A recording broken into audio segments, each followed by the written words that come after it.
দেশ বিদেশের ব্যবসা বাণিজ্য আর অর্থনীতির সব খবর নিয়ে আমন্ত্রণ ওয়ালটন স্মার্ট ফ্রিজ বিজনেস রিপোর্টে। চলতি অর্থবছর উল্লেখযোগ্য হারে কমেছে সরকারের অভ্যন্তরীণ ঋণ নির্ভরতা। উন্নয়নমূলক কর্মকাণ্ড ও আমদানি চাহিদা কমার প্রভাব বলছেন বিশ্লেষকরা। ব্যাংকিং খাতে সংস্কার ও শক্তিশালী সুশাসন জরুরি মন্তব্য প্রধান উপদেষ্টার বিশেষ দূতের। আর্থিক অপরাধের কৌশল বিশ্লেষণে কমিশন গঠনের তাগিদ। আন্তর্জাতিক বাজারে তেলের দাম বাড়লে সাময়িকভাবে বাড়ে প্রবাসী আয়, দীর্ঘমেয়াদে ক্ষতিগ্রস্ত হয় অর্থনীতি, বিআইডিএস এর গবেষণা। এমন সব খবর নিয়ে আমাদের আজকের আয়োজন।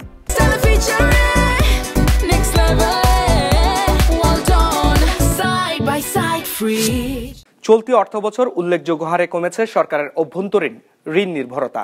অর্থবছরের প্রথম 5 মাসে অভ্যন্তরীণ উৎস থেকে ঋণ গ্রহণের পরিমাণ কমেছে প্রায় 48%। আর এ ঋণের বেশিরভাগই নেওয়া হচ্ছে ব্যাংক বহির্ভূত আর্থিক প্রতিষ্ঠান থেকে। বাংলাদেশ ব্যাংকের হালনাগাদ প্রতিবেদনে এমন তথ্য উঠে এসেছে। বিশ্লেষকরা বলছেন, সরকারের উন্নয়নমূলক কর্মকাণ্ড ও আমদানি চাহিদা কমায় কমেছে ঋণের চাহিদা। সাধারণত প্রতি বছরই সরকারকে বিভিন্ন ব্যয় মেটাতে দ্বারস্থ হতে হয় অভ্যন্তরীণ ব্যাংক, ব্যাংক বহির্ভূত আর্থিক প্রতিষ্ঠান কিংবা বিদেশি ঋণদাতা প্রতিষ্ঠানের ওপর। চলতি অর্থবছর দেশের অভ্যন্তরীণ খাত থেকে 1,04,000 কোটি টাকার মতো ধার করার লক্ষ্য আছে সরকারের। তারই ধারাবাহিকতায় চলতি অর্থবছরের জুলাই থেকে নভেম্বর এই 5 মাসে দেশের অভ্যন্তরীণ উৎস থেকে ঋণ নেওয়া হয়েছে 11,700 কোটি টাকা। আগের অর্থবছর একই সময়ে যা ছিল 22,251 কোটি টাকা। অর্থাৎ বছরের ব্যবধানে অভ্যন্তরীণ খাত থেকে সরকারের ধারের পরিমাণ কমেছে 48%। আর সরকারের লক্ষ্যের সাথে তুলনা করলে এখন পর্যন্ত ঋণ নেওয়া হয়েছে মাত্র 11.5%। কেন্দ্রীয় ব্যাংকের সবশেষ পরিসংখ্যানে এমন চিত্র উঠে এসেছে। এতটা কমার পিছনে মূল কারণ এইবার তো আসলে ডেফিসিট ফাইন্যান্সিংটাও একটু কমই ধরা হয়েছিল, কারণ যেরকম ফুল ফেজের ডেভেলপমেন্ট ওয়ার্ক তো এগুলো এখন অতটা নাই। এখন সেই জন্য সরকারের অতটা ঋণ করতে হয় নাই। আর সরকার তো ইন্টারিম গভর্নমেন্ট, তো সবসময় বলে আসছে ফুল ফেজের পলিটিক্যাল গভর্নমেন্ট এসে বাকিগুলা করবে, আমরা কোন রকমের কাজ চালানোর জন্য আমরা এগুলো ফাইন্যান্সিং করে যাচ্ছি। তো এই সমস্ত কারণেই সরকারের ঋণ গ্রহণ করাটা একটু কমে গেছে।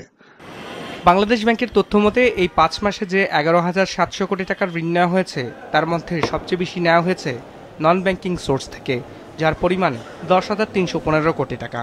আর কেন্দ্রীয় ব্যাংক থেকে ঋণ নেওয়া হয়েছে 1,993 কোটি টাকা।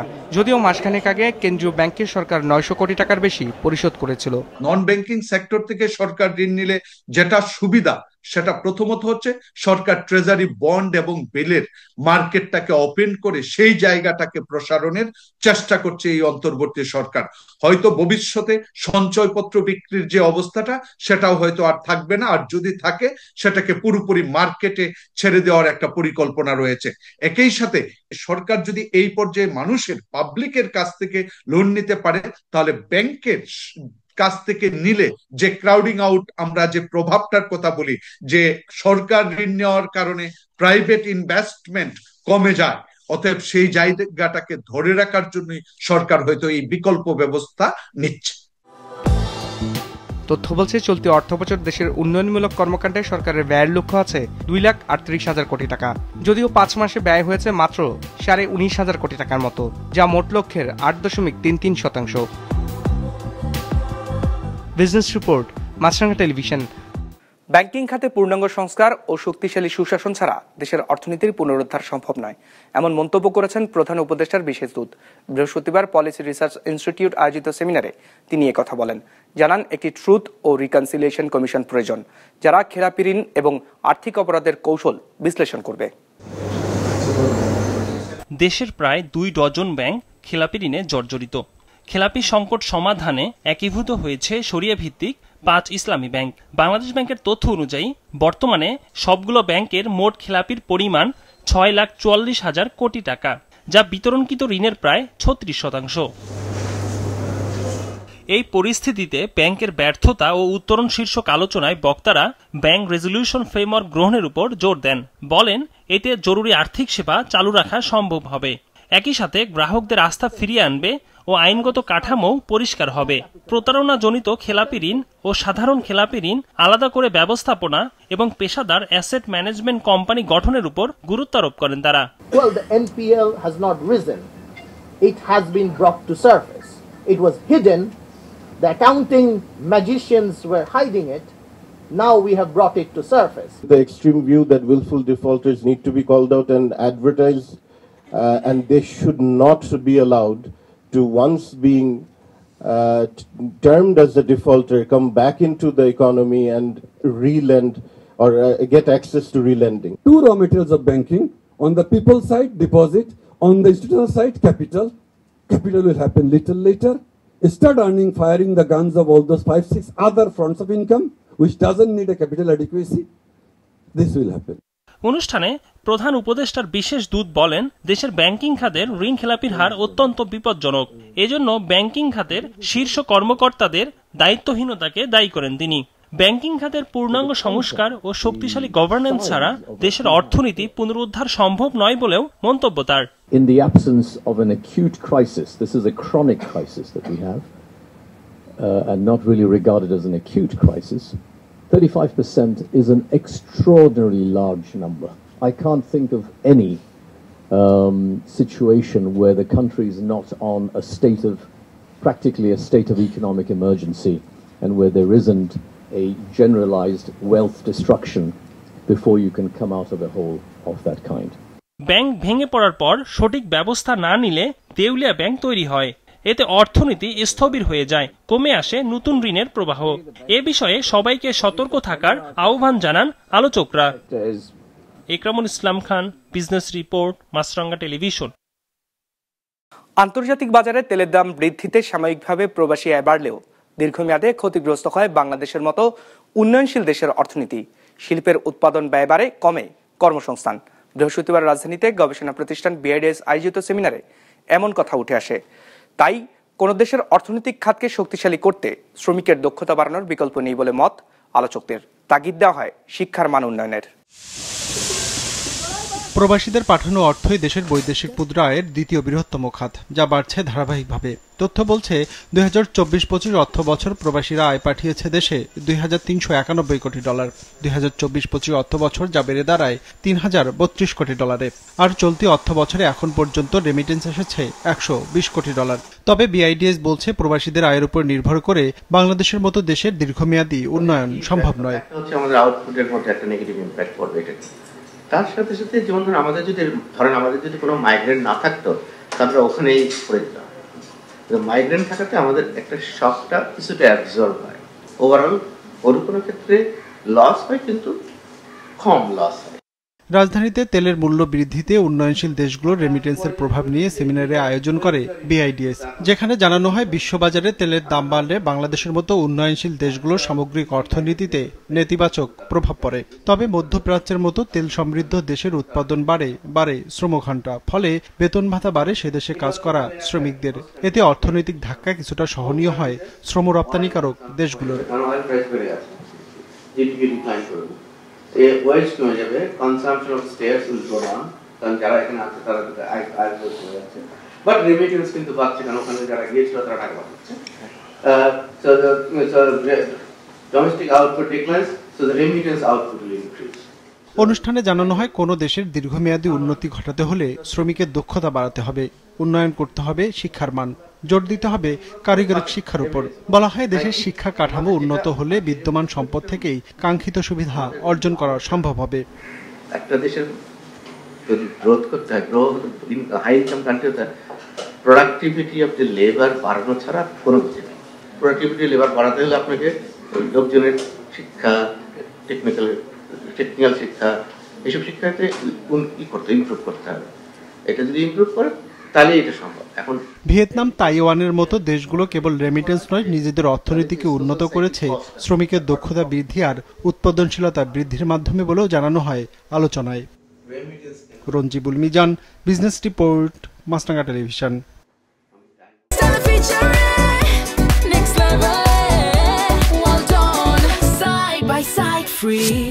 প্রায় 2 মাস ধরে যশোরের বেনাপোল বন্দরে ভারতের রপ্তানির অপেক্ষায় আছে 1.5 শতাধিক সুপারিবাহী ট্রাক। ভারতীয় প্রশাসনিক জটিলতায় আটকে থাকা এইসব ট্রাক বাবদ প্রতিদিন রপ্তানিকারকদের গুনতে হচ্ছে 3 লক্ষাধিক টাকা। যশোর জেলা রিপোর্টার রাহুল রায়ের পাঠানো তথ্য ছবিতে ডেস্ক রিপোর্ট। বেনাপোল বন্দর দিয়ে ভারতে যেসব পণ্য রপ্তানি হয় তার মধ্যে উল্লেখযোগ্য হল সুপারি।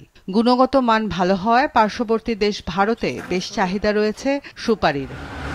বছরে প্রায় 700 কোটি টাকার সুপারি রপ্তানি হয় ভারতে, যার বেশিরভাগ যায় বেনাপোল বন্দর দিয়ে। সেখান থেকে সুপারির মান পরীক্ষার জন্য পাঠানো হয় দিল্লিতে।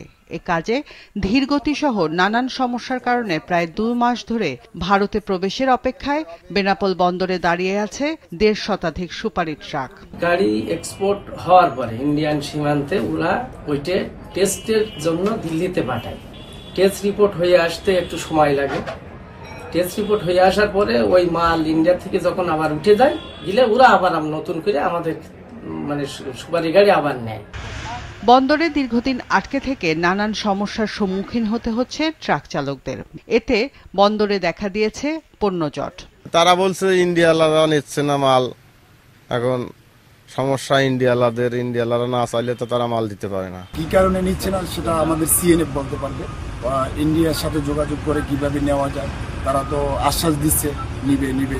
গাড়ি খালি হচ্ছে না, ইন্ডিয়া যে পার্টি মাল নিচ্ছে, এই পার্টি মাল কিনলেই 2 মাস 1.5 মাস এরকম পরে নিচ্ছে। প্রায় 40টি গাড়ি রয়েছে 30 দিনের ঊর্ধ্বে এবং বর্তমানে মোট গত কিছুদিনের গাড়ি সহ 150টি সুপারি ট্রাক দাঁড়িয়ে রয়েছে। কাগজপত্র বিভিন্ন সমস্যা অথবা পরীক্ষায়নের কারণে সুপারি গাড়িগুলো আটকে থাকতে পারে আমাদের ধারণা। বন্দরের উদ্ভিদ সংগ নিরোধ কেন্দ্রের উপপরিচালক জানান, সুপারি রপ্তানির জন্য আবেদন করা মাত্র অনুমতি প্রদানের ব্যবস্থা নেওয়া হয়। বর্তমানে সুপারিটাই বেশি রপ্তানি হয়।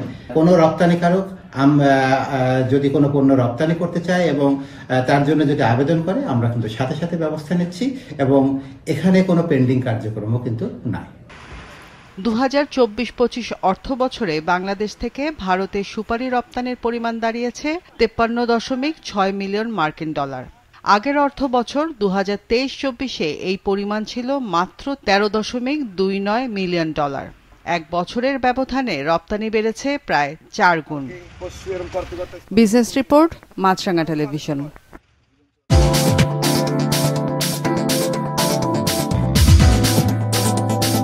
ইতিবাচক ধারায় শেষ হয়েছে ঢাকার শেয়ার বাজারের লেনদেন। সার্বিক সূচক ডিএসএক্স 21 পয়েন্ট বেড়ে দাঁড়িয়েছে 4,963-তে। হাত বদল হয়েছে 463 কোটি টাকার শেয়ারের মালিকানা। লেনদেনে অংশ নেওয়া প্রতিষ্ঠানগুলোর মধ্যে দর বেড়েছে 262টির, কমেছে 64টির, আর অপরিবর্তিত আছে 66টির দর। অস্ট্রেলিয়ার পশুপালন শিল্পে চলছে বড় ধরনের পরিবর্তন। ঐতিহ্যগত চারণভূমি নির্ভর কৃষি থেকে সরে এসে দেশটি এখন দ্রুত এগোচ্ছে শস্যভিত্তিক বা ফিডলট পদ্ধতির দিকে, যার প্রভাব পড়েছে বৈশ্বিক গরুর মাংসের বাজারেও। টেক্সট রিপোর্টে বিস্তারিত। অস্ট্রেলিয়ার নিউ সাউথ ওয়েলসের বিস্তীর্ণ মাঠ জুড়ে সারি সারি গরুর শেড, ছায়াযুক্ত প্যানের ভেতর হাজার হাজার ব্ল্যাক অ্যাঙ্গাস গরু। এদের কারো ওজন 400 কেজি, কারো আবার 500, কেউ পৌঁছে গেছে 600 কেজির কাছাকাছি। স্বাভাবিকভাবে চারণভূমিতে এত দ্রুত ওজন বাড়া সম্ভব নয়, কিন্তু শেডের ভেতর দানাদার শস্য খাবার খাওয়ানোর পদ্ধতি বা ফিডলেটে মাত্র 90 দিনের মধ্যেই গরু প্রস্তুত হয়ে যায় রপ্তানিযোগ্য মানে। 10 বছর আগেও অস্ট্রেলিয়ার বেশিরভাগ খামার ছিল খোলামেলা চারণভূমি নির্ভরশীল, কিন্তু এখন পরিবর্তন তা স্পষ্ট। চাহিদার চাপে দ্রুত বেড়ে উঠছে দানাদার শস্য খাদ্য খাবার শিল্প। ফিডলেটে থাকা গরুর সংখ্যা 5 বছরে 10 লাখ থেকে বেড়ে 15 লাখে পৌঁছেছে। আগামী 2-3 বছরের মধ্যে এই সংখ্যা ছুঁয়ে ফেলবে 20 লাখ। অর্থাৎ 2027 সালের মধ্যে অস্ট্রেলিয়ার রপ্তানিযোগ্য গরুর অর্ধেক আসবে ফিডলেট খামার ব্যবস্থাপনা থেকে। রপ্তানি বাজারে উচ্চমানের গ্রেইন ফেড বিফের চাহিদা বেড়েছে। যুক্তরাষ্ট্রে খরার কারণে মাংসের উৎপাদন কিছুটা কমেছে, ফলে অস্ট্রেলিয়ার সুযোগ আরও বাড়ছে। সাম্প্রতিক বছরে যুক্তরাষ্ট্রে দীর্ঘমেয়াদী খরার ফলে গরুর সংখ্যা নেমে এসেছে অর্ধেকে। মার্কিন ফিডলেটে আগের তুলনায় অনেক কম প্রাণী আছে, ফলে তাদের উৎপাদনও কমেছে। এই শূন্যস্থান পূরণ করছে অস্ট্রেলিয়া, বিশেষ করে এশিয়ার দেশগুলোতে। জাপান, দক্ষিণ কোরিয়া, চীন, এই 3 দেশের বাজারে সবচেয়ে বেশি ফিডলেট গ্রেইন বিফ পাওয়া যায়। এসব দেশে মার্বেলিং, নরম টেক্সচার আর উচ্চমানের শস্যভিত্তিক মাংস সবচেয়ে বেশি জনপ্রিয় ও দামি। এখানে অস্ট্রেলিয়া জয় করেছে তাদের ফিডলেট বিফ, যা ইউএস স্ট্যান্ডার্ডের খুব কাছাকাছি। Australian feedlot industry has more than doubled in the past 10 years. It seems there's been a number of contributors to that. Export markets asking for high quality beef to be exported, drought in the United States, and a little bit of, dare I say, political unrest. শিল্প বিশেষজ্ঞরা বলছেন এই উৎপাদন শুধু বৃদ্ধির গল্প নয়, এটি কৃষি ব্যবস্থার কাঠামোগত পরিবর্তন। ফিডলেট পদ্ধতি খরা, বৃষ্টি, আবহাওয়ার অনিশ্চয়তা এসব থেকে তুলনামূলকভাবে কৃষিকে রক্ষা করে। গরু নির্দিষ্ট জায়গায় নির্দিষ্ট খাদ্যে নির্দিষ্ট সময়ের মধ্যেই প্রস্তুত করা যায়। তবে বিতর্কও আছে। প্রাণী কল্যাণ, পরিবেশগত চাপ, শস্যের উপর অতিরিক্ত ব্যবহার নিয়ে প্রশ্ন তুলেছেন অনেক পরিবেশবিদ। কিন্তু শিল্প মালিকদের যুক্তি, বিশ্ববাজারে উচ্চমানের মাংসের চাহিদা কমছে না, বরং বাড়ছে। তাই ফিডলেট মডেলই এখন মাংস শিল্পের ভবিষ্যৎ। আসিফ আল আমিন, মাছরাঙা, নিউজ শো। দর্শক, আমাদের যে কোনো পর্ব নিজেদের সুবিধাজনক সময় দেখতে সাবস্ক্রাইব করুন business reporter official YouTube channel. Facebook পেজে লাইক দিয়ে আপডেট থাকুন ব্যবসা বাণিজ্যের সব আলোচিত ঘটনা সম্পর্কে। আর আপনাদের মতামত জানান কমেন্টস অথবা ইনবক্সে। আজ এইটুকুই, বিদায় নিচ্ছি, ভালো থাকবেন।